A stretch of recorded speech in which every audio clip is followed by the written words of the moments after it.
Gaming NBS episode 115, coming to you July 25th, 2017.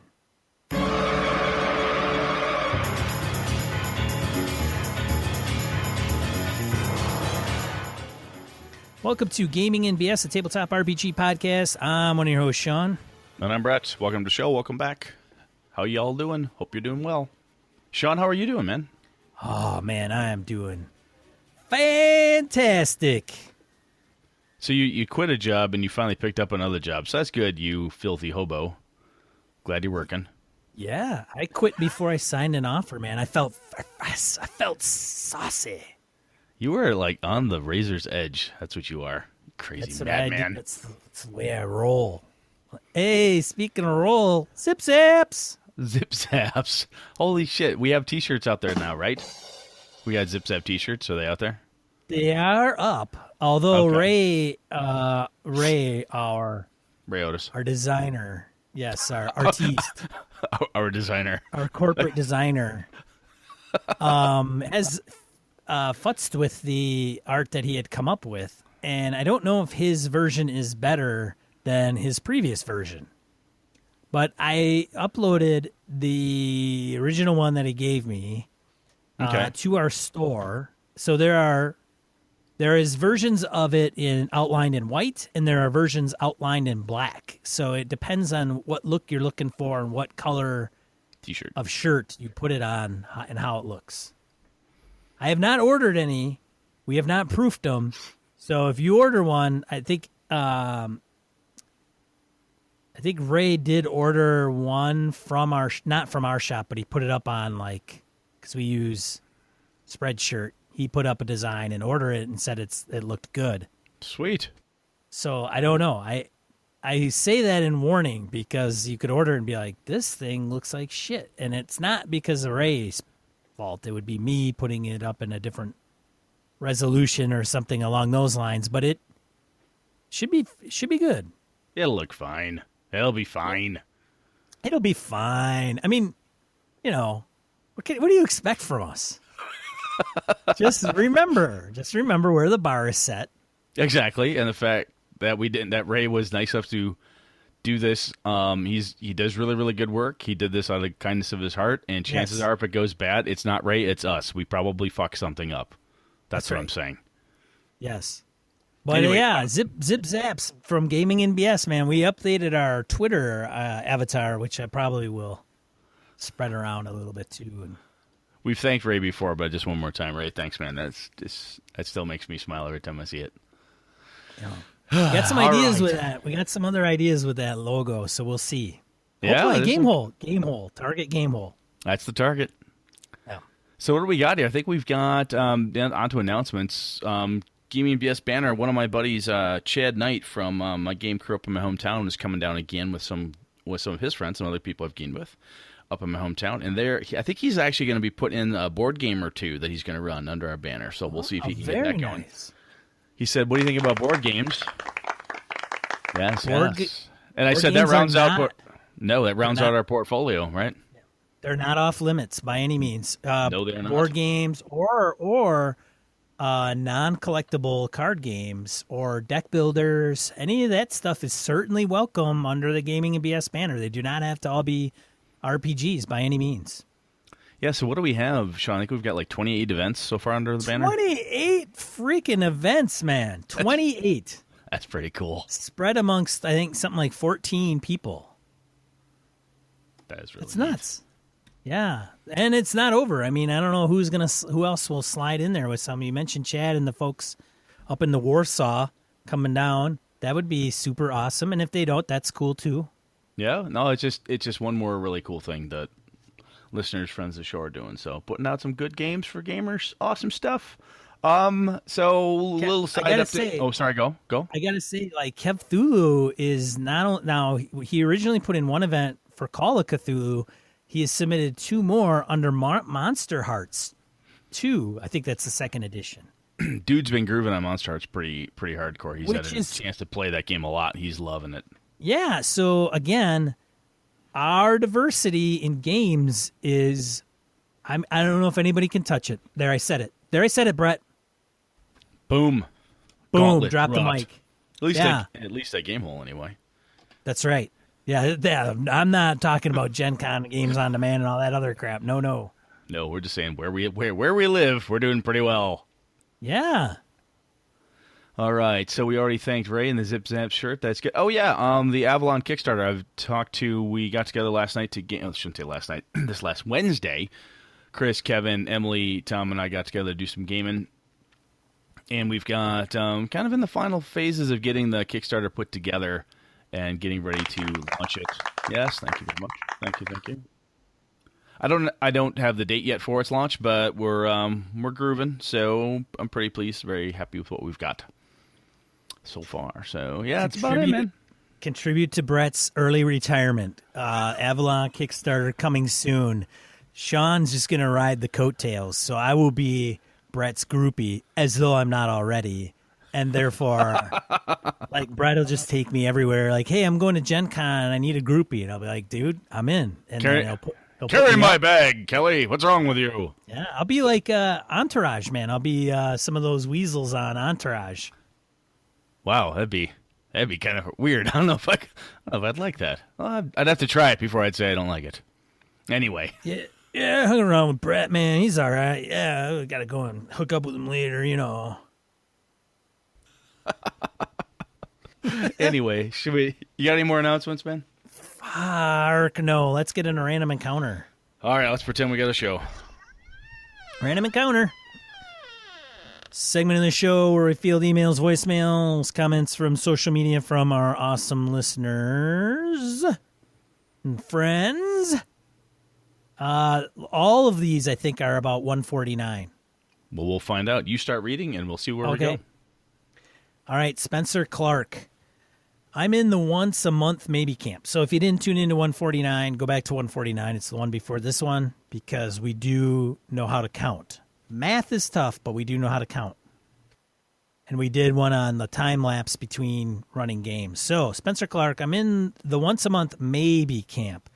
We wanted to play more again, but my wife and I have to get up and leave the table a lot to attend to our toddler. So we selected a manageable number of groovy individuals who are fairly reliable. We also have 2 campaigns alternating, and if one can't happen for any reason, the other can. We set the next date at the end of the current session, then check if we need to reschedule early the week of the penciled-in date. Even with those precautions, the small group size means we occasionally don't have enough players. When that happens, we still get together and do board games because I don't want anyone to lose the habit of playing in our group and let the campaigns fizzle out. So far, I think it's helped keep the expectation that there is next game still, and it takes some of the staying out of having to cancel. I love that, Spencer, because having the alternating campaigns, that was the thing Sean and I did not say, and that's a goddamn good idea. Because, say Sean and I are in the same group, I can't make it, Sean's running a Star Wars game, alternating, might be the secondary campaign to my D&D, and then we switch, and he's got the primary versus secondary, blah, blah, blah, that's awesome. And I know people always said, we could always get together and do board games, and it's kind of thrown out and almost poo-pooed, I think, by some folks, but I'll tell you what Spencer's saying here, keep that expectation that there is a next game. You're getting together, you're going to game, you're going to do something together as a group, and it's a fun thing that you all enjoy doing, then you're going to want to keep hanging out, keep getting together, and do some gaming. So I think that is a damn fun idea. Yes. All right. What do we got here? Crim Fan comments is on mystery and lapse between games, so he's actually covering 2 shows. Anyway, I want to really say that the blog post cited on mysteries was really good. I highly recommend it and will definitely use those ideas in the future. In a nutshell, they recommend planning 3 different solutions to any problem. That's a potential choke point / critical path. As to session pace, I think bi-weekly is a good way to make it happen. One of the reasons the game I was lamenting in the post you read on this episode had issues was because of intermittent attendance and a lot of last-minute changes, which made my elaborate story very hard to sustain. I run a different group bi-weekly, and people really make an effort to show up online. It makes a big difference. I totally agree about the scheduling, too. Get it on the calendar early, and people really need to stick with it. Writing at least a brief recap makes a huge difference regardless of the game. Someone should really do it. Good point. Good stuff, Crimpfan. Yes. Yeah. All right, Angela. Murray. From the Gnome Stew and the Gnome Cast, I believe. Yes, she is. Well, she's both of those things. Awesome person as well. So there we go. Yeah. I cannot wait to meet Angela. Hey, Brett and Sean. I have many thoughts on scheduling games and the gaps that can happen between campaign sessions. In some ways, I think you guys were discussing two distinct points. First, the work it takes to maintain a schedule that keeps a gaming group alive and well. Then second, the problems and frustrations having a lapse of time between sessions of a campaign. Yes, that sounds on mark. It definitely On does. point? It's on point. Yeah. On point. On Hit the point. mark on point. There we go. Yes. On the first topic, I think people often underestimate how much work it takes to maintain relationships and social groups. Without care and attention, all relationships can fade away, even friendships. Boo, boo. Makes me sad. It's true, though. It is true. People think because it's easy to be friends with someone that it doesn't take any work. But let circumstances change a little and it's easy to lose touch with someone you care about. This is true of all social groups too, including gaming groups. Yes. I've been gaming with the same core group since about 2004. But several years ago I realized we were not gaming far more than we were actually gaming.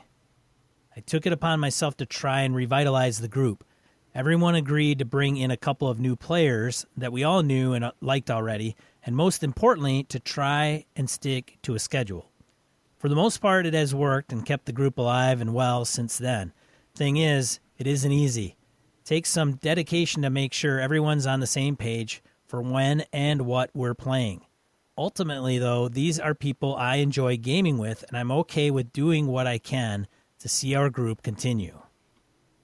On the second topic, I'm of the opinion that I'm willing to wait almost any amount of time for a good game.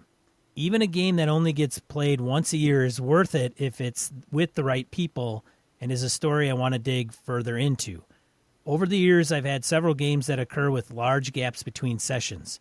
There's the Marvel game that occurs when the right combination of people end up in the same place, the Farscape Invitational crew that gets together every Origins, all in addition to Chris's Knights Black Agents game, which we had mentioned. Yes, it Brett did. was. Yeah. Sure, I'd love to play more, but I'll take what I can get of good people and good games, and sometimes the people I want to game with have limited availability.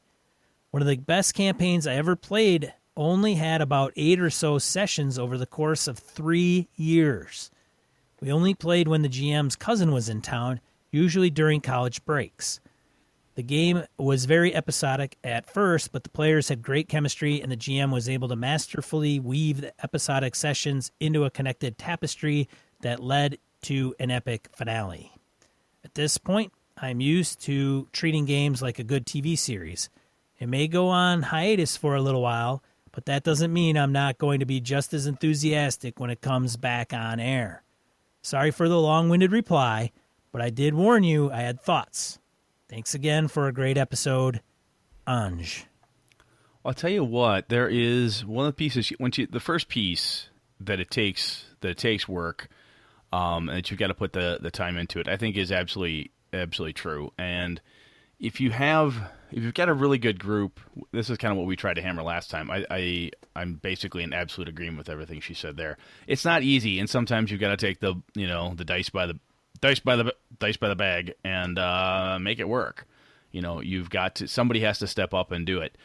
And it's not always fun to have to be the person who does it. But you know what? If you want it to happen, make it happen. And the other piece that she mentioned is, where is it here?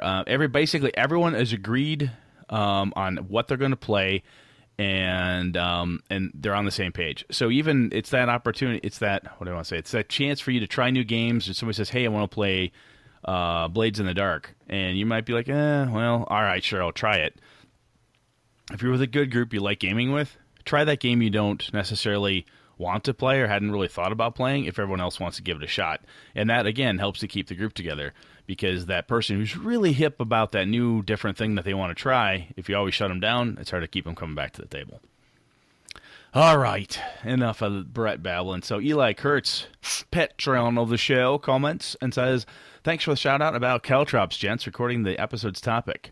Regularly scheduled games are a real aspiration of mine, but they're hard to make work. Here's my general process.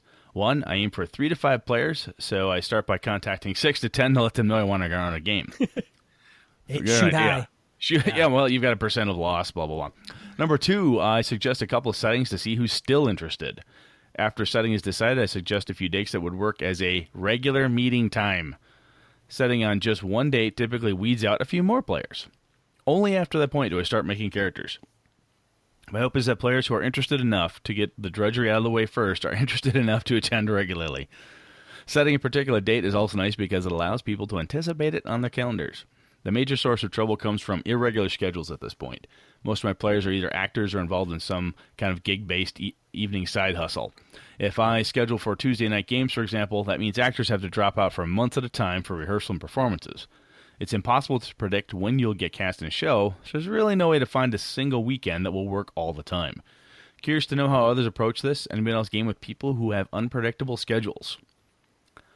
Well, Eli, I have friends and I who have dabbled in acting back in the college days, but I'll tell you what, the swing shifter is a common thing that I have run into with friends of mine who have worked factory jobs or other ones where there's you've got mornings, evenings, or morning, afternoon, and night shift. And if you're used to starting a game, we'll start at 5 o'clock every Saturday night. And depending what's going on, and the other piece is mandatory overtime that some of my friends have run into. Well, I can't make the game because on Thursday we were told we're all working overtime on Saturday. I need the money, Brett. I'm going to put in a double shift and go on. So those things have happened to me. It's usually been... It's not quite as unpredictable in a way. I mean, the mandatory overtime, but it usually only affects 1, maybe 2 people, not like a whole group. But I think the closest I personally have come is the swing shifter and the mandatory overtime that some people have gotten hit with.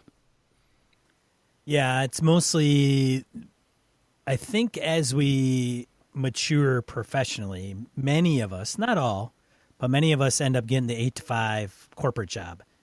And those are, usually you get the weekends off, you're done. Even if you have overtime, you're done typically by 5 or 6 o'clock at night, whatever that looks like. The ones that kind of suck wind, which most of us have gone through at some point, is when you're working retail or food. Look at Jason. Look at Jason Blaylock. He's an over-the-road trucker. He's been, he'll hit the road, be gone for a while, and depending where he's at or what that schedule is, that can jag around with you too.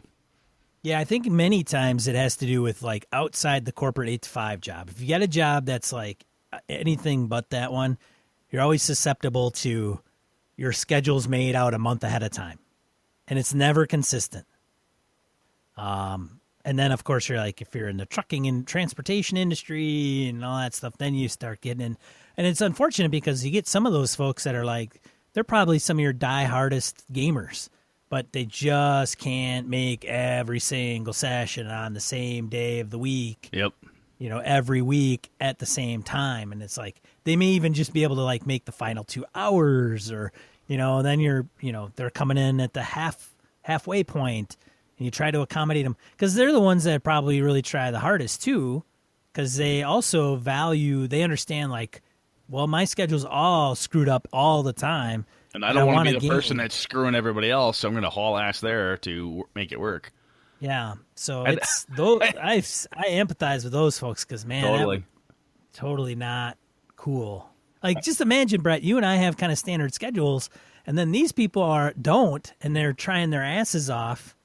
Yeah, to try to make it happen as much as they can, and then us, we're kind of like, man, I don't know, I got stuff going on, not really, kind of. I had 3 guys that were in my gaming group. 2 of them aren't there anymore, but Zave and 2 other guys, Paul and Andy, were those 3 were cooks. They worked in different restaurants in my hometown, and both Andy and Paul had worked because it was once a month. It was always the last weekend of the month for the longest time when they were playing. So they'd find out when it was.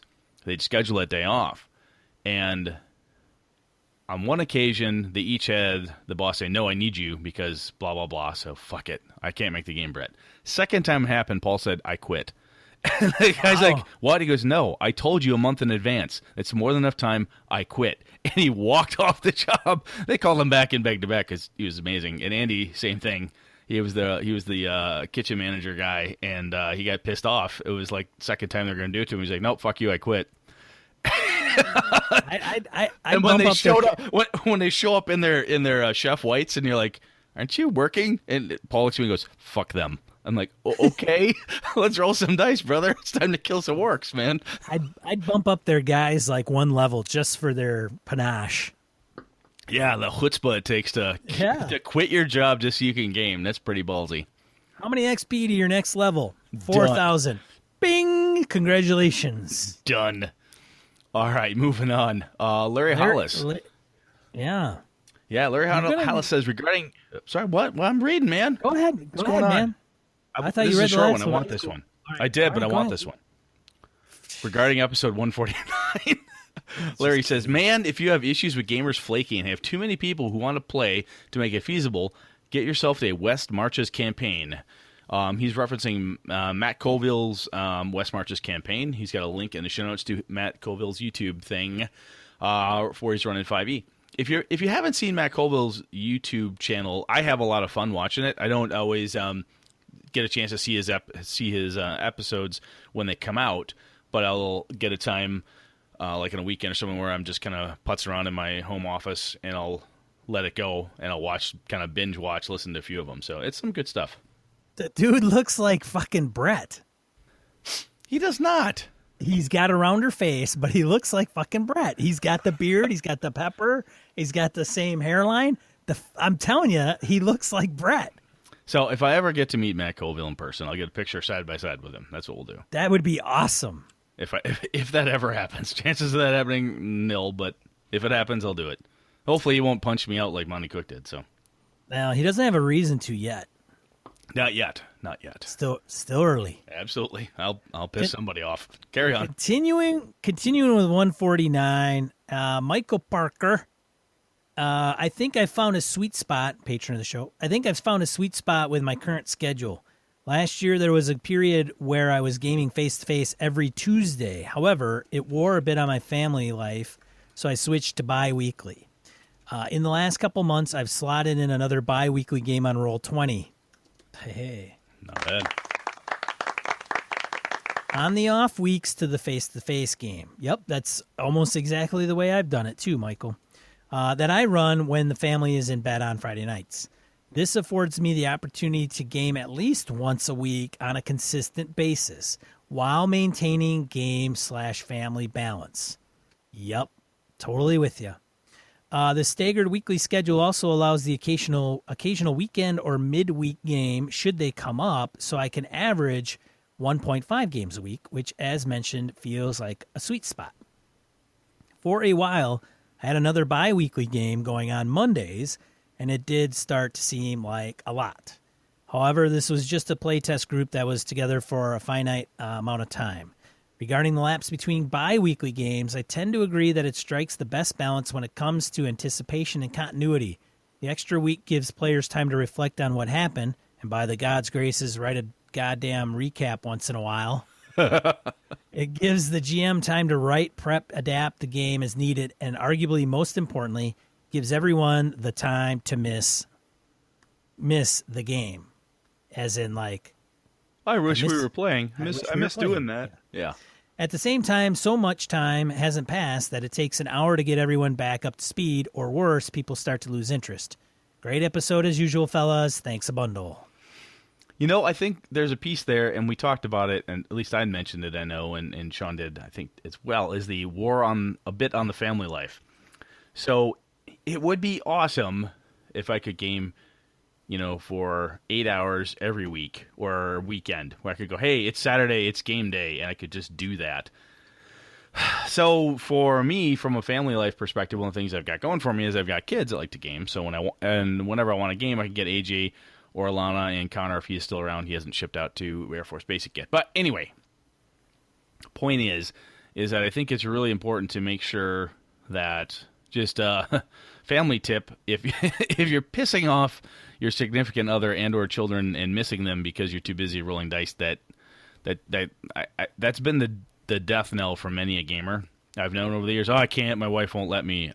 I'm like, what? Oh, I spend too much time doing it. I'm like, well, cut back, dude. I mean, for God's sakes, ease up then. There is a sweet spot that you can find, and if you're putting the effort into finding that sweet spot, it will be a lot easier on you. Yeah, it's all about balance. Absolutely. All right, who we got next? Jared Rasher. It varies by group and venue for me. Again, talking about 149. When I was running at our old friendly local gaming store, the owner wanted to have a wider variety of games, so we couldn't run more often than every other week. That allowed for more RPGs to be scheduled. Now I was running 3.5 in Pathfinder and need 2 weeks between sessions to have everything planned out and ready to go. Additionally, I've been in groups where we all wanted to play more than one game and more than one person wanted to GM, so we alternated weeks. In that case, 3.5 and D20 Star Wars. Okay, I'm just going to take it aside. Jared, holy shit that you've got groups that actually more than one people want to GM. I don't know if you understand and appreciate how rare that is, but anybody else out there, it's not that often that you've got a group of people with at least 2 or 3 other people who are willing to GM for you. Anyway, he continues, I can totally understand varying to get more gaming variety. However, there have been times when I wanted to and could run weekly, but ended up running 2 separate games. Sometimes that's taxing because keeping 2 separate game systems in my head can be difficult. My current D&D group has been playing 2 to 3 hours every Thursday. It's been a lot easier for me in 5th edition to keep up this pace than it was in 3.5. Unintentionally, I have a de facto yearly game now, because now that I have run Monster of the Week multiple times at Winter War, the players that have signed up from previous years have been playing their same characters and referencing past events in play. That's pretty cool. Finally, I think sometimes it's better to set a day and keep that day and just miss the usual day than to constantly alter a schedule. For example, if you play every other Monday, everyone knows that, yeah, you might not play for a month, but if you start playing some games on Tuesdays and other games on Thursday, it gets harder to keep everyone on the same page. And I think you actually risk losing more players in that instance, even if you got a few more games in on those 2 or 3 rescheduled days than the in between the drop-off. I think that depends by group, Jared, but I'll tell you what, that does, by my home group, last Saturday of the month is the go-to. We do vacillate periodically, but 90% of all of our games every year, last Saturday of every month. So it does definitely help from scheduling perspective. I can see that. Yeah, mixing it up is good if you can accommodate it, but it just starts to get wacky, wonky, and that's how I got Brett into our group when we played online, was because what happens is if you start out on a particular day of the week and a particular time, and there's 4 to 5 people that commit to that, and then as time goes on, 1 or 2 people cannot commit to that or don't commit to that, you can always just put it out to people that you know and say, we have a Monday night game that's from 6 o'clock or 7 o'clock to 10 o'clock. Anybody want to join? Can you make that? And the people that will volunteer to make that already know that the day and time, so they're more apt to make that happen. But if you start slushing it around like just to accommodate Brett, then you risk maybe taking somebody that's been playing for the last 6 months and then deprioritizing them as kind of, hey, I've kind of got tenure here, and here comes Brett. Now he wants to play on Tuesdays because it's the only game Brett can play or night. And I've been playing for 6 months on Mondays, and you're going to move it, and I won't be able to. And then it's kind of like a mess. It's such a social game, and there's so many. It's not like saying, "Oh, we're gonna have a dinner party," and you plan it months and months in advance. I mean, I know, like I say, I am very fortunate. Once a month games, they tend to be long. Get together at 4, start gaming no later than 5, then go until about 11, maybe 12, if us old guys can still keep rolling. But not everybody can do, 6 hours, 7 hours, 8 hours. Sometimes it's 2, 3, and that's all you've got time for. So, yeah, moving things around and juking the schedule like that it can be hell. Totally hell. Anyway. All right. Thanks, everybody, for writing in. Absolutely. Awesome stuff. Commenting. Much appreciated. I hope everybody found something on that. I'll tell you what, though, one of the nice things that I heard from the listener feedback is everybody's finding ways to make it work, and a lot of it comes down to, understanding their groups and banging away and just making sure that they make it happen as a group. So I'm happy for our gamer listeners that they're able to keep it rolling. We want to make it happen. That's the deal, right? This is kind of the purpose of that. Yeah, that episode, right? Absolutely. Right.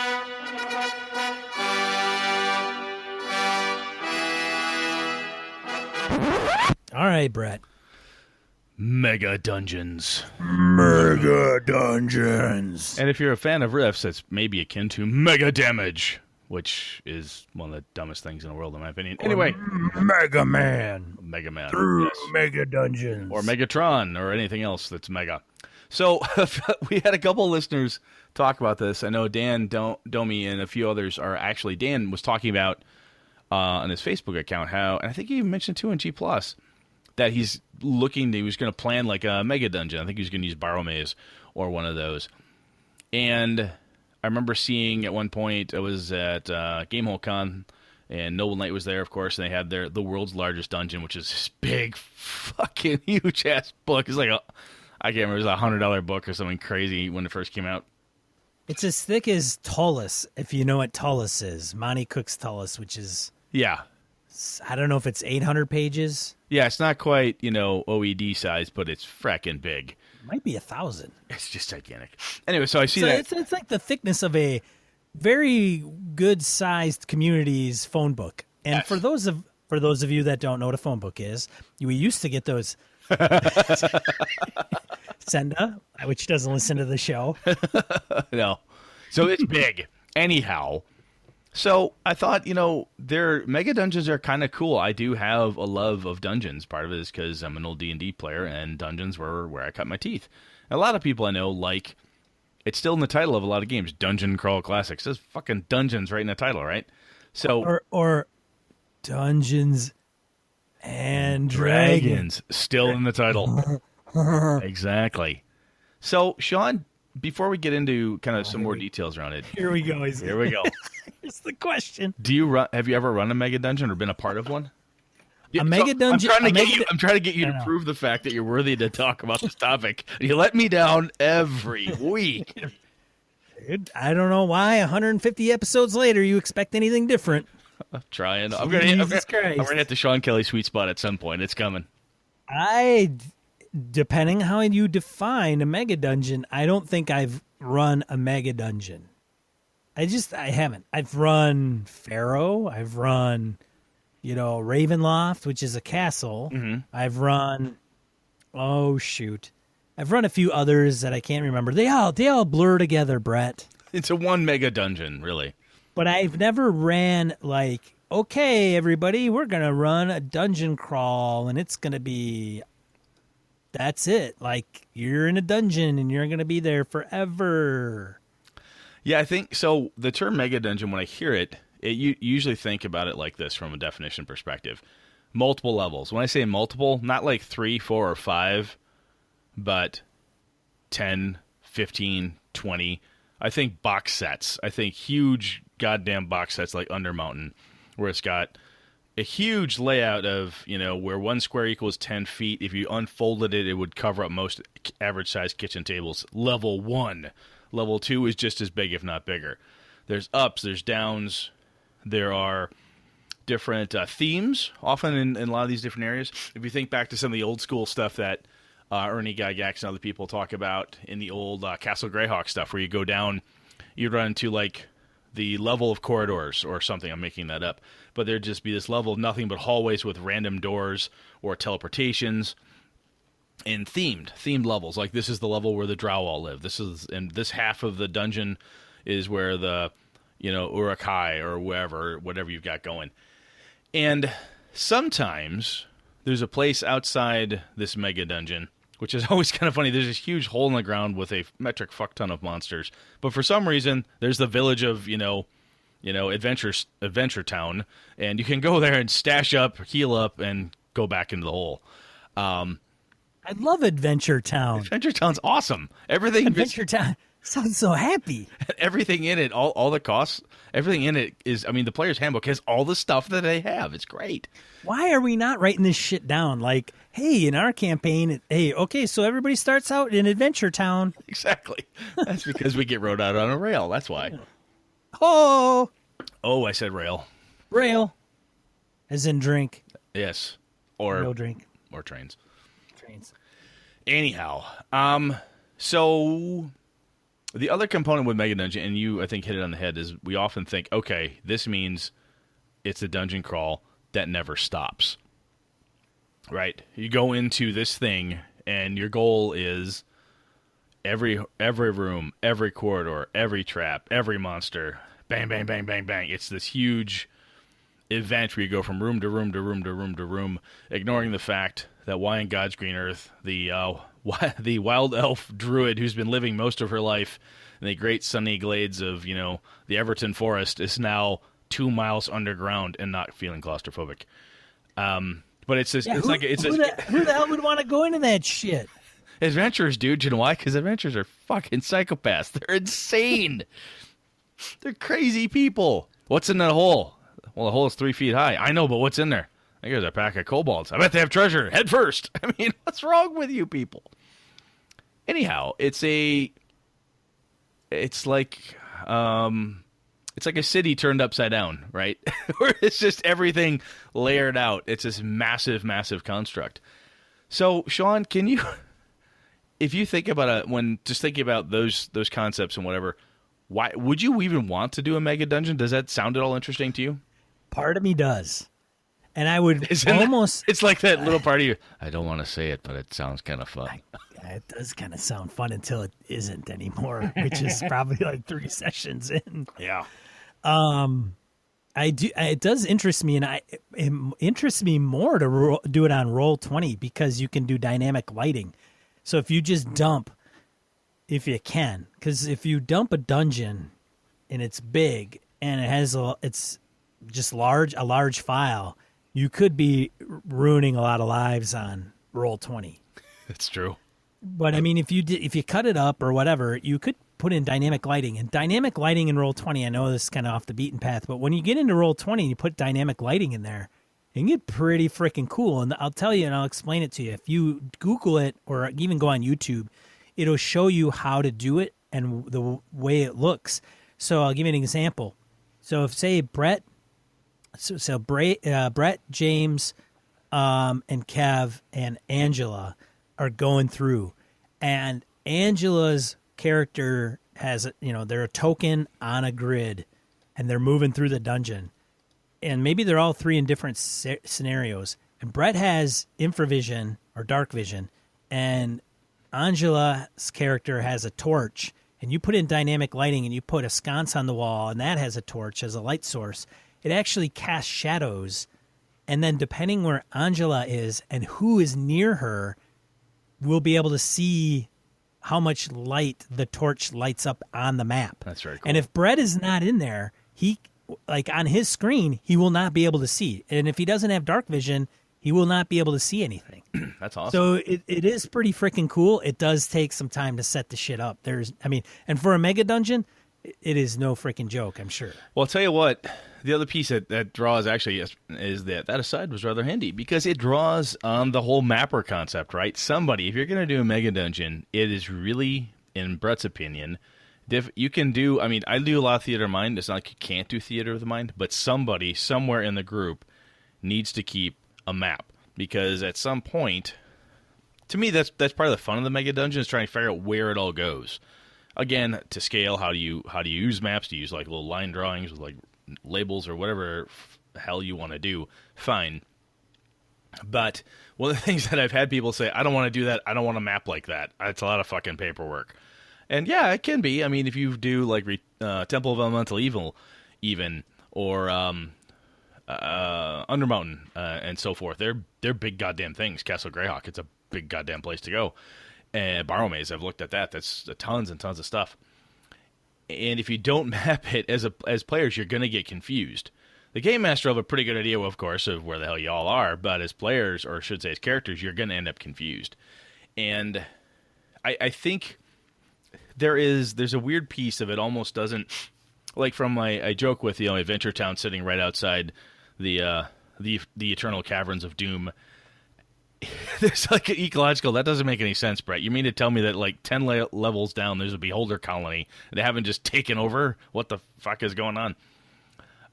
I think there's a level of disbelief sometimes just kind of hanging on a hook a little bit higher perhaps than usual, or it becomes the Lost Caverns. I mean, their Undermountain is directly underneath Waterdeep in the Forgotten Realms.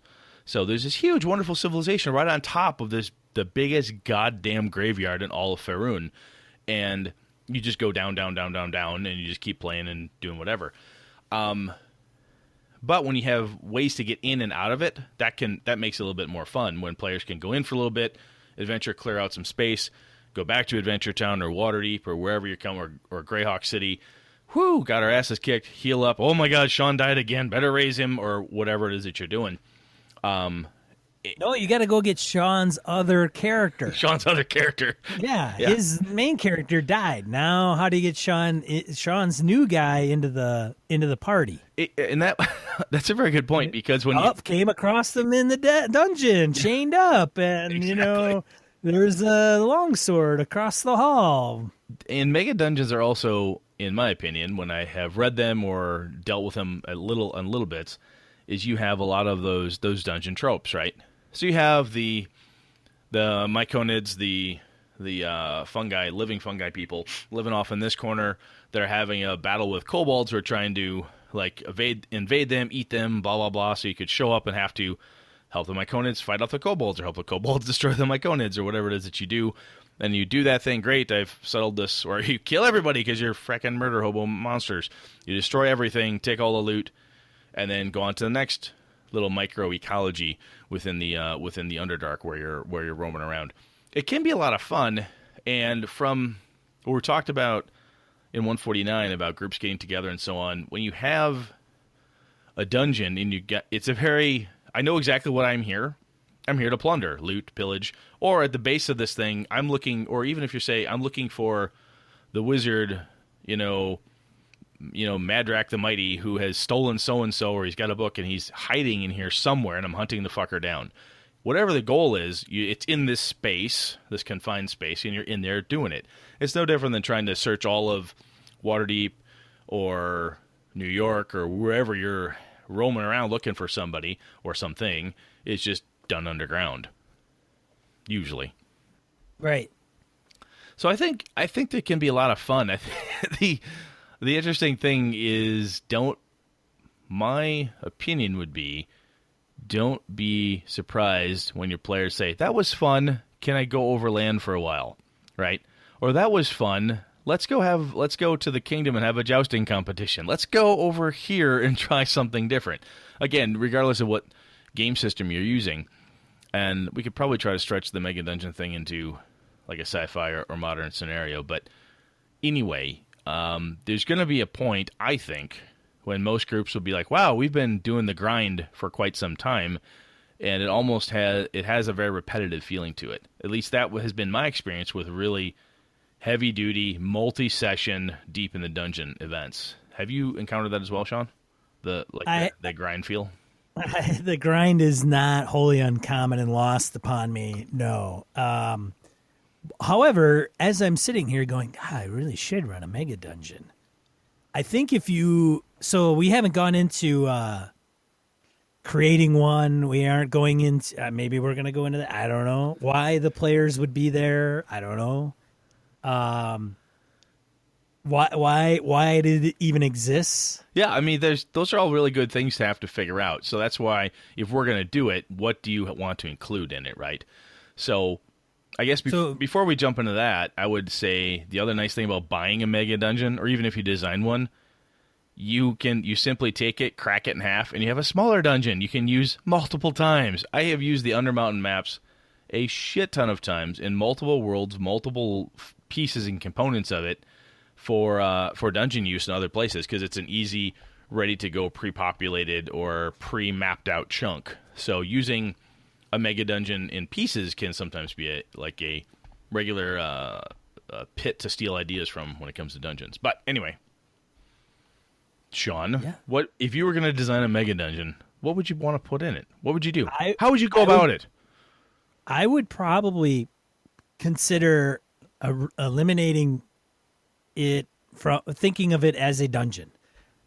Like, it's in a dungeon, it's underground, so that would be the criteria, but I would try to hammer it out where it is like different ecologies, environments, social groups, where you can get into a dungeon where it's like, all right, there's a long hallway. and there's a door every 30 feet. Well, the players are going to be like, we got to check every door, right? Yes. So that's going to take, just going down a 100-foot corridor with a door on each side every 30 feet, that's 6 doors. You're going to be there for a while, dude, if there's shit in there. Because people could be like whipping through them. But I'm thinking of, you go in and you have the area of the dungeon where the dwarves live. Yes. They have big, huge halls. They have a kitchen and, a militia. And the only difference between the city above and the city below is that it's dark below. And it's by corridors instead of streets, right?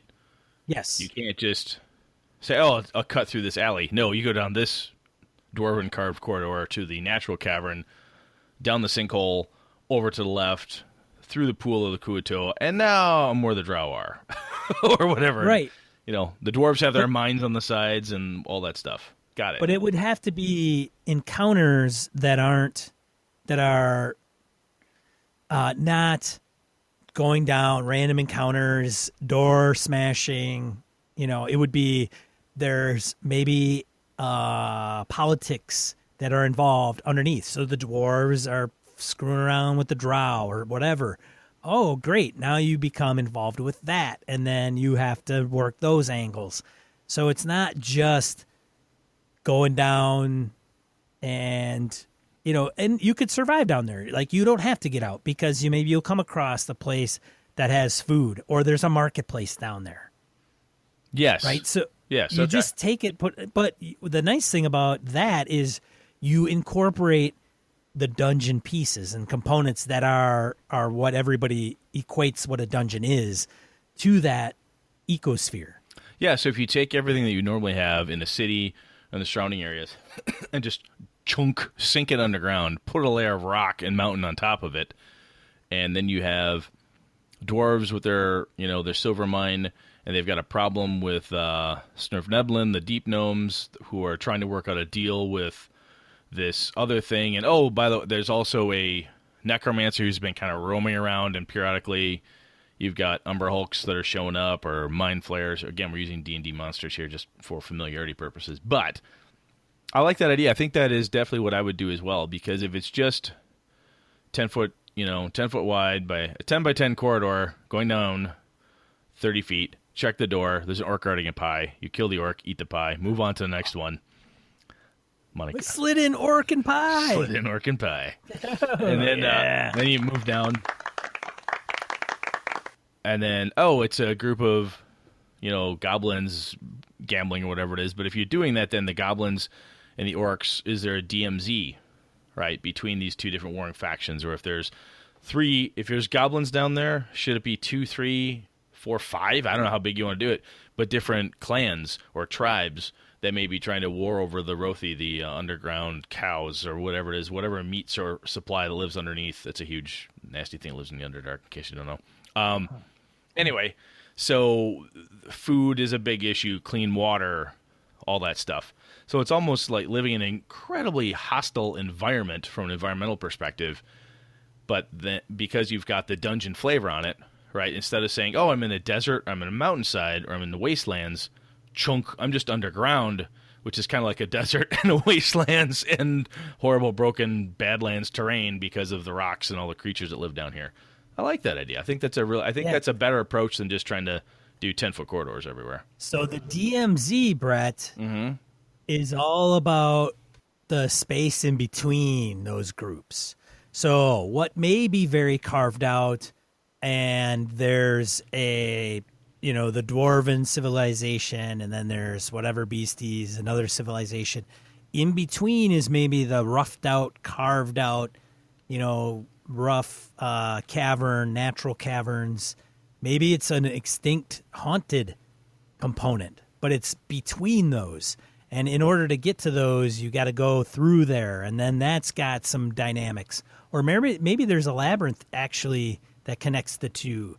And the reason the labyrinth's in place is because, maybe the dwarves wanted to set that up as an obstacle between the two, and that they could patrol that, and they know it well enough if they need to maneuver through it. So there's a whole different thought process into making that all come together. But just think of a huge mountain range and all that space to be able to do it. Because it's not like, oh, the dwarves are here, and then you go down 100 feet down the hall, and there's a whole nother ball game. It's got to be a big distance between. And even if you go, so First Liber in his Far for the Grey Mouser stories, there's one of my favorite stories, Lords of Cornwall. And Cornwall is a city that's basically upside down. On top of this hill is the upper part of Cornwall. They constantly capture people for slaves and whatever, and they work and do tunneling and so forth down. And there's multiple layers. If you read the story, it talks about how they go through, and the Lord of Cornwall himself has these two sons, and they have different factions. They're trying to figure out how to kill each other, but not kill each other so dad doesn't get mad, and their father might die, and there's a vizier. There's all these different political machinations.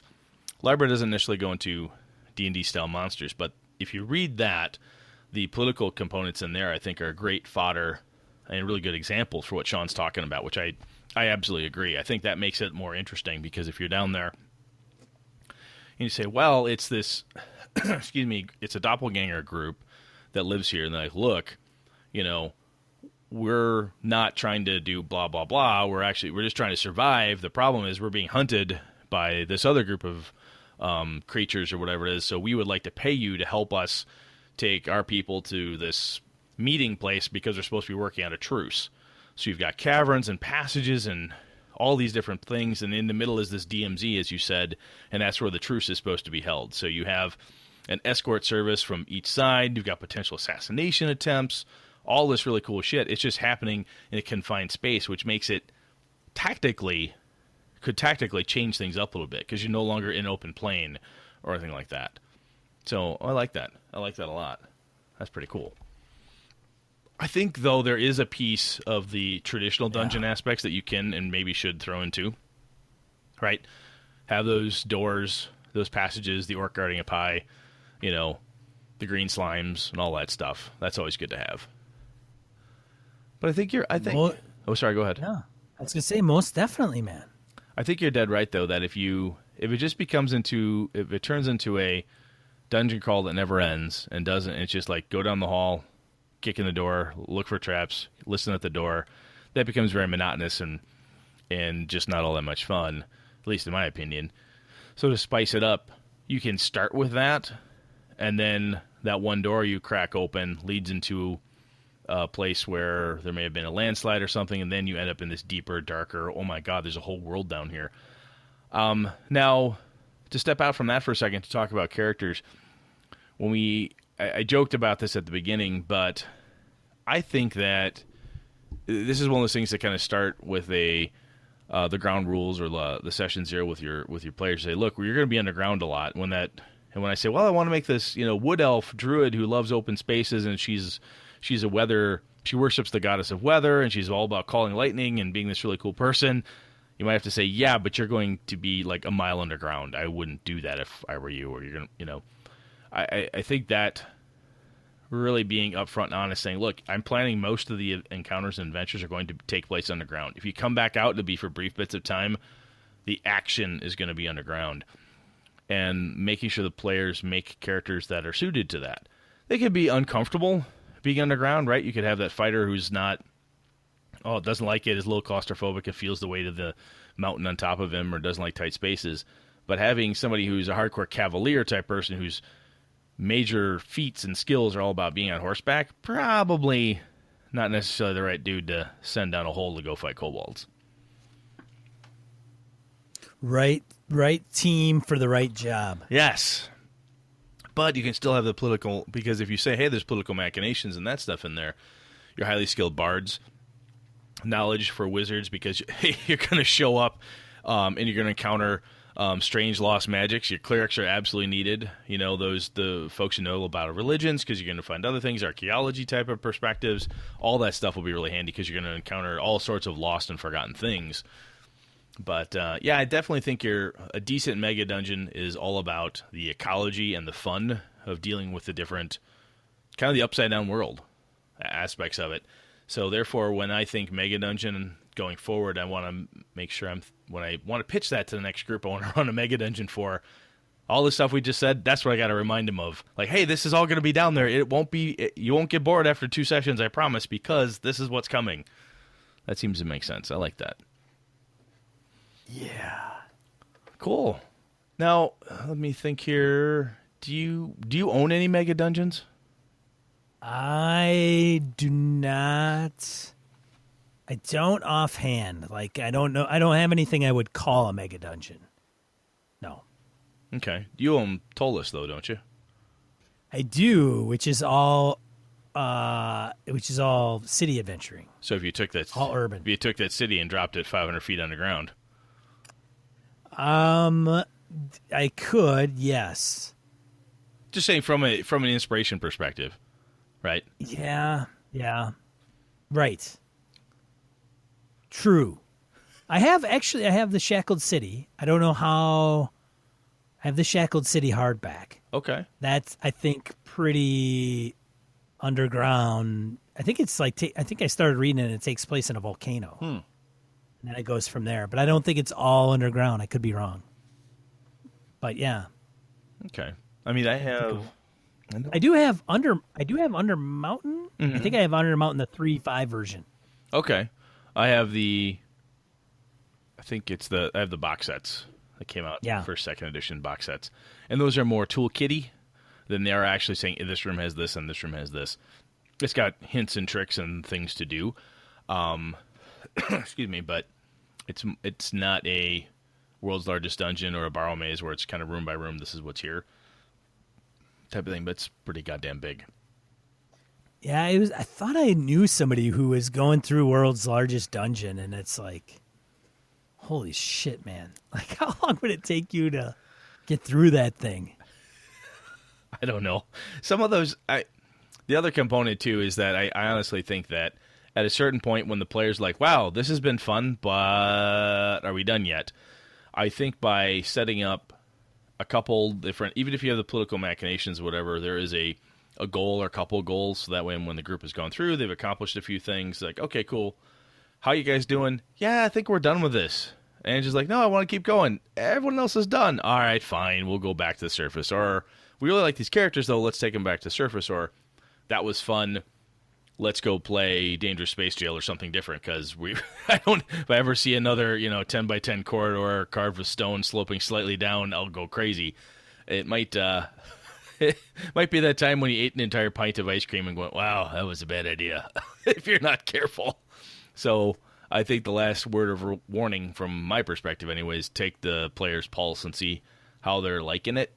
If they're totally grooving on the dungeon aspect of it and don't mind being underground, keep on rolling. But as soon as they start talking about, maybe it'd be nice to see the sun every once in a while and feel a breeze or something along those lines, maybe knock a hole in the wall and let them get out. Let us know if you love playing in dungeons or if you love running like literal long mega dungeon crawls, or if you don't, and why. The other piece that I would say, too, is if you have a mega dungeon that you love, like if it's Barrowmaze or if it's World's Largest Dungeon or anything out there that you would consider a mega dungeon that you think is really good, that would be cool to have get that kind of a list going of things our listeners think is awesome. Because, hey, if you guys like it, it's worth Sean and I checking out. That's right.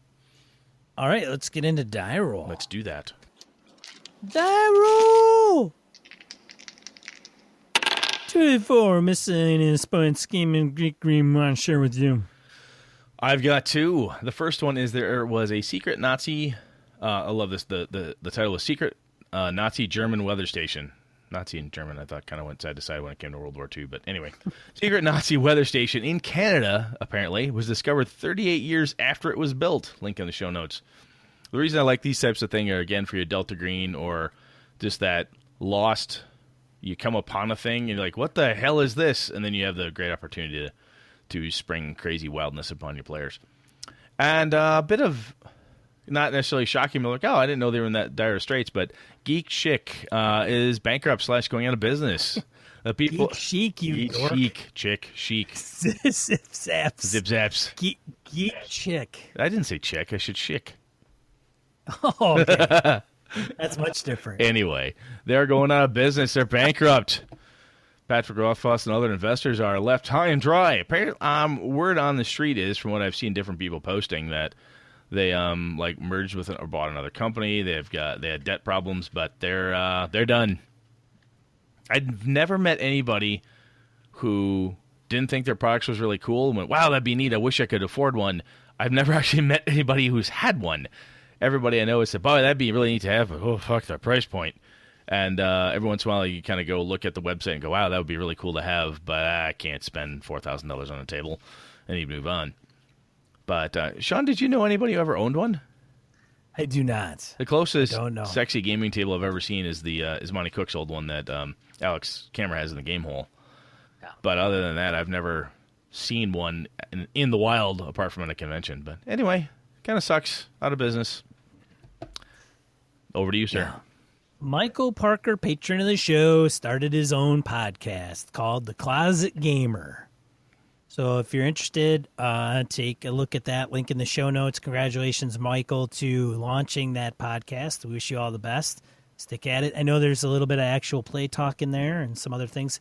Almost like a pseudo radio drama. I have not listened yet, but that's one of the descriptions of one of the episodes. So, yeah, another podcaster we know that's friend of the show, friend of us. Very cool. Number 2, the deepest, weirdest, hugest mega dungeons ever created. I think that's on IO9. I don't have a link on there. I have to find that link again. By Ed Grabianowski. It's some of it is good, and I think he put a Kia on there, and I'm like, a Kia? Seriously? He says a Kia is like like this world. A mega dungeon. Yeah, because you go and there's only one way. You can't go against the stream because they'll kill you. Right. I don't know why my link's not in there. I'll have to put that in there. And then my last one, Mega Dungeons in Print and on the Web by David Hartlage. He did a blog article on some of the Mega Dungeons that he's appreciated. And you may agree with some of those. You may disagree, and that's okay. But nonetheless, some of the ones that you might be aware of that you may not be aware of. Yeah. And the listeners. Yeah, always some cool stuff there. Let's see. Hey, Sean and Brett, I was wondering if you could please mention this on your next die roll, if you think it's worthy of shout-out. I created a Mutant Crawl Classic zero-level generator. It's totally free to use and is found through the following link. That is www.oldschooladventures.org/MCC. The generator will allow MCC judges and players to print out batches of randomly generated zero-level characters for MC character funnels, etc. Who did that, Sean? You put that in there, but I don't have a name. I don't know who did that. Hold on. You have to look that up. Well, while Mark Tasaka. What was that? Mark Tasaka. Mark Tasaka? Oh, yeah, it was Mark. Yeah. Takashi. Was it Takashi? Mark Tasaka, I said. Did I say oh, my God. I'm butchering names all day today. It's Mark Tasaka. Mark did it. Okay. Christopher Gray then pointed out the Cthulhu Wars Kickstarter. Cthulhu Wars is the premier horror strategy game with high-quality miniatures, great competitive gameplay tactics. Link in the notes for that. And let's see. Ray Otis gave us a Arnold's Montanus's New and Unknown World. It's a 1671 book. It's a selection from the 125 copper engravings featured in the Dutch explorer, missionary, and theologian's monumental compilation from 1671, as I said. So pretty darn cool. Good stuff. I like looking at some of the old monster drawings, and from a handouts perspective, sometimes taking those and saying the villagers think it's this. You're like, what the fuck is that thing? Is that a dragon manticore thingy? Pretty cool stuff. Anything else, Sean? Yeah. No, that's it for this week on Gaming and BS. What are we talking about next week, Brett? Well, let's see here. God dang, we're at episode 150 already, so we might have to kick into something a little bit different. You know what? I've got two things I'm thinking about, Sean. I'm thinking about another episode of the Player Series to address a couple of those, or talking about emotional gaming, kind of that whole the emotional bleed component of gaming. Emo gaming? Yes, emo gaming. I have to don my black outfit and it might help you. White face paint. Might help you get in the mood. But anyway, Emo. Knowing that's how you're treating it, I'll probably have to go with the Player Series stuff instead. I'm gonna have to be all emo. Oh God. All emo all the time. Yes. Anyway. Well, excellent. Yeah. Thanks for. I don't know why you're looking at me a blank face. I don't know either. I just. Anyway, carry on. This has been another episode of Gaming NBS. I'm that guy. And I'm Brett. Good night and good game and all.